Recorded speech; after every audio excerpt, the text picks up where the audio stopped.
সফলতার কোনো শর্টকাট হয় না, হয় অনেক কাঠখড় পুড়িয়ে জীবন যুদ্ধের প্রতিটি অধ্যায়ে নিজেকে প্রমাণ করে করে একটু একটু করে আপনি সফল হবেন, একটু একটু করে আগাবেন। ইটস এ জার্নি, এটা কোনো ডেস্টিনেশন নয়।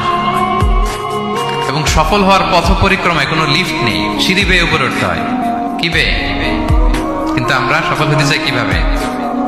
ডাইরেক্ট 100 তলায় তো আমি সফল, উপরে সবার উপরে আমি, এইভাবে চাই সফলতাটা।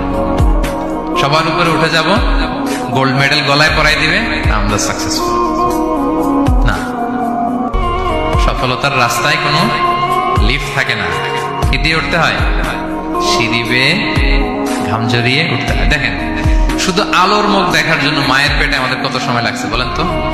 জাস্ট একটু লাইট, হ্যাঁ 9 মাস 10 মাস সময় লাগছে শুধু একটু আলো দেখবো আমরা। একটু আলোর মুখ দেখার জন্য আমার লাগছে 9 মাস।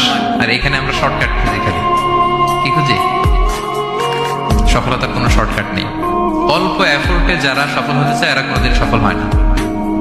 ইউসুফ আলাইহিস সালামের জীবনীটা একটু খেয়াল করেন, একটু একটু করে তিনি সামনের দিকে গিয়েছেন এবং সবশেষে ইজিপ্টের ফিনান্স মিনিস্টার হয়েছেন। এজন্য ধৈর্য ধারণ করতে হবে।